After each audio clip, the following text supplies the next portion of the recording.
We're still at Forge Self-Defense Academy here in Salem, Massachusetts.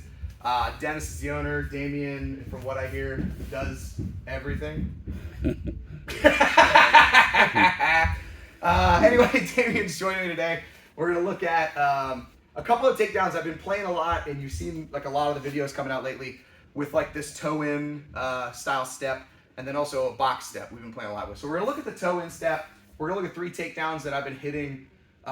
3 takedowns I've hit in the past, but I've been hitting a lot more and tightening up a little more and being a little more explosive by adding this toe-in step. Now, if we remember, or if you haven't seen the videos, the toe-in step idea, instead of like looping and stepping around here, the toe-in step idea is as I go to make my step, I coil the leg right out of the gate. So I'm already like internally rotating the leg, and then I heel stomp essentially to get myself into the next step. I go over here, boom, come off to the outside, boom, come off to the outside, boom, come off to the outside. Essentially, like was taught this by Sean Doherty. He's out of Ohio. Check him out, like Alien Blueprint on Instagram. Get him out for seminars. The footwork stuff he teaches is incredible. But it's really important that there's this coiling, right? The more I coil, the more rotation that I can go ahead and get. The more rotation I can get, generally speaking, the more spin I can get. So in the past, I've had a lot of success with uchimatas. I should say a decent amount of success with uchimatas.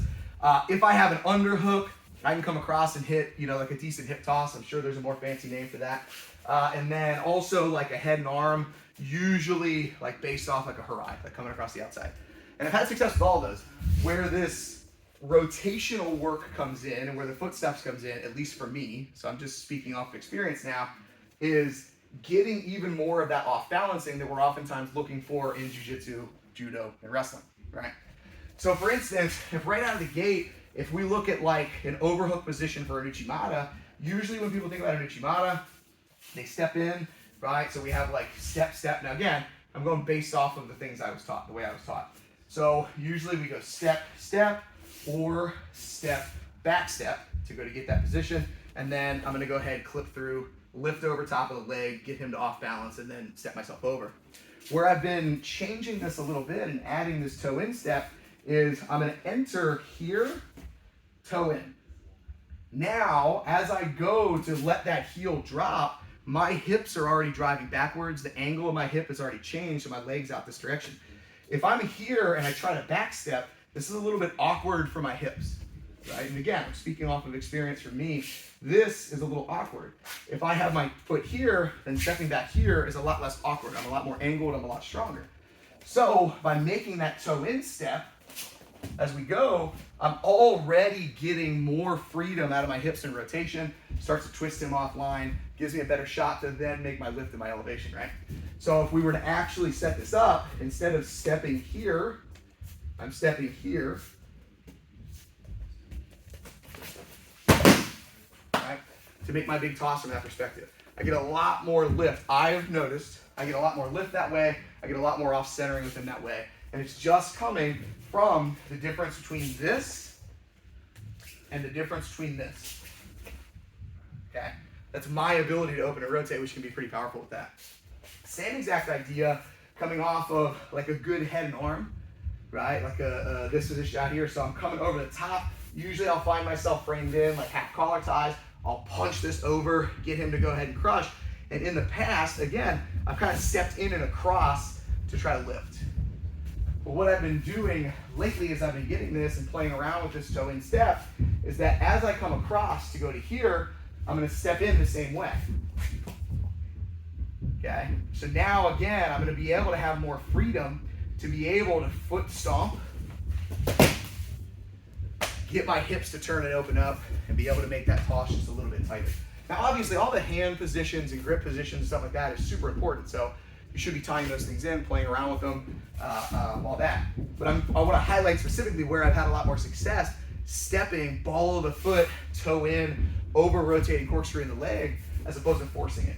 So again, here I go to make my toe in step, and now I've got all this rotation, and by the time that I heel stomp, I've already got him off hips. All right, to be able to make my toss from there. Okay, and then this last one, I'm not huge on hip tosses, but I have had a lot of success from like a deep underhook, and usually, again, I'll step across or jump across to be able to make that. And whether that's right or not, I don't know. Again, I'm not necessarily a huge judo player. However, this one specifically was highlighted in one of Sean's courses. I can use this toe in step. Instead of me going to him, I pull him to me. So I'm gonna be on the outside, I have this outside underhook, I'm gonna step across, toe in. And as I unload this toe in step here, it's going to bring Damien's hips and weight to me. So I'm going here, step across. As I go to toe in, it starts to pull him across.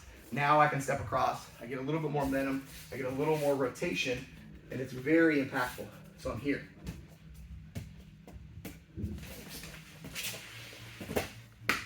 You have a lower mid back, right? So, brief review. And again, these are just like the grips and styles and things that I play around with. I have my overhook. Instead of just stepping in here and trying to back step, or stepping here flat-footed and trying to back step, I'm gonna go toe in, okay? I'm gonna drop hips back, boom. Make my uchi. Then my harai, same thing. Instead of just kind of stepping across, planting my feet, getting stuck on my heel here, I'm gonna make my toe in step here.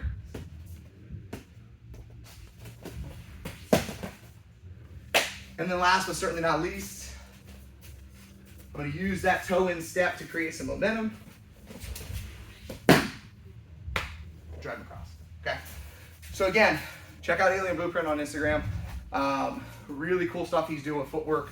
We've been using it in striking, we've been using it in wrestling, we've been using it in a lot of different elements as far as that goes, even our self-defense program. So check that stuff out, give him a follow, have some fun with this type of stuff. Definitely check out Forge Self-Defense Academy, especially if you're out here in like the Boston area, North Shore area. Dennis and his team are doing an awesome job out here, so.